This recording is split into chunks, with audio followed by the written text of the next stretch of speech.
Plain money. Why your credit card minimum payment is designed to keep you in debt. Not a mistake, not an accident. The actual math behind why minimum payments exist, and what it costs you to only pay them. Here's the number most people never see. The average credit card interest rate right now is around 22%. Minimum payments are typically calculated as 1 to 3% of your balance, plus that month's interest. On a $5,000 balance, your minimum payment lands around $125 a month. If you pay only that minimum every month, and never add another dollar to that balance, it takes over 18 years to pay off $5,000. 18 years, and over that time you pay approximately $7,200 in interest. On a balance that started at $5,000, you pay more in interest than the original debt itself.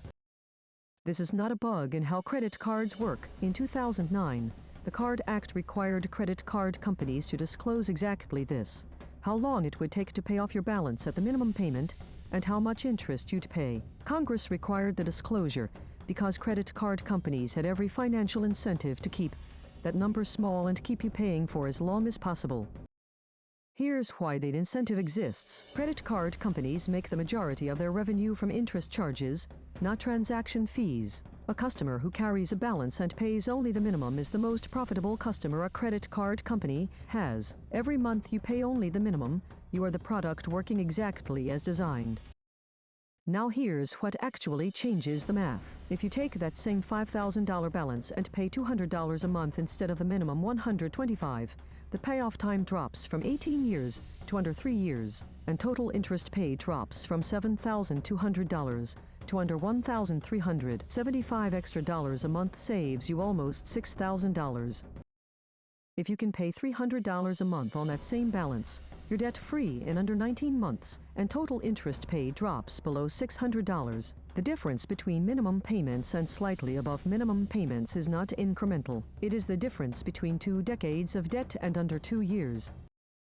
The method that works best for most people is called the debt avalanche. List every credit card balance you have, ordered by interest rate, highest to lowest. Pay minimums on everything except the highest rate card. Put every extra dollar you can toward that highest rate card until it's gone. Then roll that entire payment amount onto the next highest rate card. Mathematically, this method minimizes total interest paid faster than any other approach.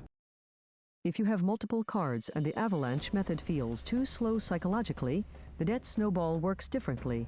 Pay off your smallest balance first regardless of interest rate.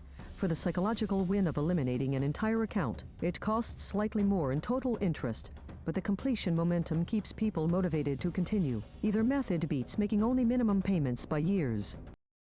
One more number worth knowing: every $10 extra you add to a minimum payment on a typical credit card balance saves you approximately $40 to $60 in total interest over the life of the debt, depending on your rate. That ratio only improves the earlier you start paying extra. The math rewards urgency. Minimum payments exist to maximize how long you carry a balance, not to help you get out of debt efficiently. Understanding that is the first step. Paying anything above the minimum, even a small amount, changes your payoff timeline by years, not months. Follow Plain Money. Money explained without the jargon. Link in bio.